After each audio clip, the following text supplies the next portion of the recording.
Ahmed, Nisser Boud, cofondateur de la startup Zera. Zera est une startup de l'agritech. On développe et on intègre des produits technologiques destinés à l'agriculture. Nous في domaine de l'agritech, il y a beaucoup de problèmes في الفلاحة، كثرة المشاكل في الفلاحة surtout في العالم الآخر. Les défis sont devenus majeurs le secteur agricole et la réponse doit forcément être technologique. علاش نخدموا في الدومين هذايا على خاطر j'ai expliqué rapidement la problématique. Le plus gros problème selon nous dans l'agriculture est un problème de savoir-faire. Enfin, un savoir-faire agronome qui a été perdu.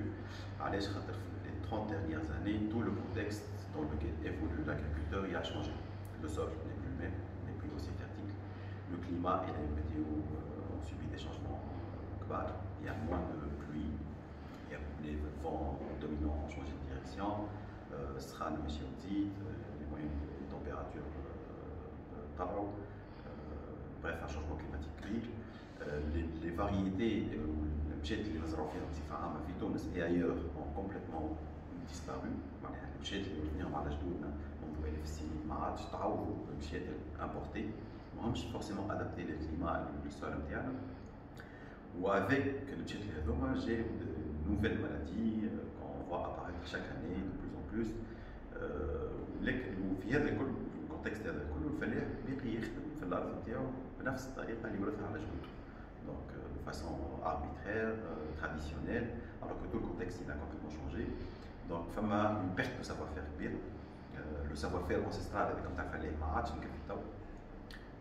L'agriculture الفلاح في تونس ما عادش قاعد ينتج كيما ينتج قبل. Les coûts ont fortement augmenté puisqu'on importe tout. الفلاح ينتج ils consomment en euros et ils vendent en dinars. On importe les tracteurs, on importe les variétés des plantes, on importe les intrants. Il n'y a que l'eau et encore, un coût d'investissement initial lié aux motopompes qui sont en général importées. Et ils vendent en dinars, le marché local, très rarement à l'export. Donc, face à cette problématique, ce lot de problèmes, Zera propose quelques solutions, notamment technologiques, avec une technologie de pointe. On a trois produits majeurs. On a un ERP agricole. C'est un ERP agricole c'est un outil de gestion, un système d'information de gestion agricole qui englobe tout le volet gestion. Puis on fait un découpage parcellaire, la cartographie, la mémoire parcellaire, gestion du stock. Et c'est très ciblé. Ça tourne autour du métier de l'agriculteur. Donc, quand on dit gestion du stock, qu'il y a un produit de stock, j'entends tout le paramétrage par la dose, concentration, délai avant récolte, avec des verrouillages pour ne pas dépasser les doses, pour respecter les délais avant récolte. Puis gestion commerciale, puis gestion d'achat, puis comptabilité analytique, très pointue, puis traçabilité, des outils de traçabilité extraordinaires. On peut, grâce à cet outil, avoir l'historique d'un produit qui nécessite un client en France et un état في كارفور يسكانيها بتليفونه ça va pointer vers Google Maps, ça va pointer la parcelle en question اللي جا منها الزيتون هذاك avec l'historique نتاعو كل من نهار اللي زرعت الشجره حتى اللي صارت الميزون بوتي.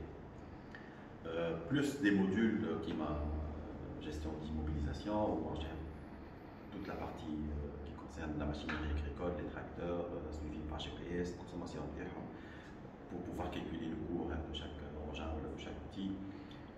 Plus des modules qu'on vient d'installer chez de nouveaux clients, gestion de pépinière, un historique et traçabilité, calcul des coûts très précis,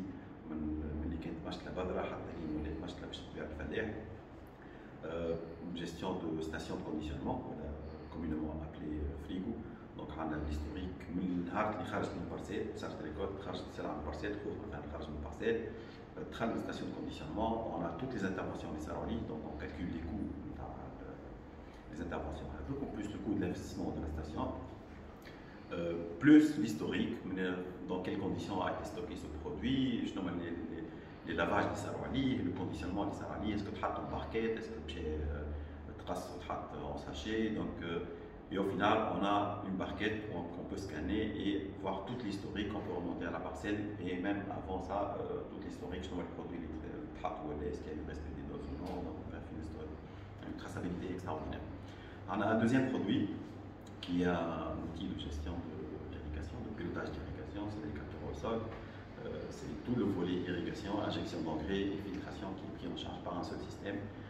Ce système est, par abus de langage, on dit qu'il est intelligent, sauf que ça on fait plutôt dans la régulation. Donc on lit l'état du sol, la station météo qui est connectée, tout ça en temps réel, et on décide quand irriguer, avec quelle quantité d'irriguer, et surtout quelle quantité de produits qu'on doit injecter dans les meilleurs moments, avec respect de la tarification de la STEG et prise en compte de tout le volet irrigation. Il n'y a plus d'intervention humaine, il n'y a plus place à l'erreur humaine dans l'irrigation. Le troisième produit, c'est un produit qui est en stade de développement et recherche, c'est un robot agricole. On va revoir la vidéo de la plateforme. C'est comme un tracteur qui a été fabriqué 100% par Zale. C'est un engin qui pèse 1,5 tonne, c'est un engin électrique autonome, bourré de capteurs, une intelligence artificielle développée aussi par notre propre équipe. Il arrive à reconnaître les plantes, distinguer les plantes.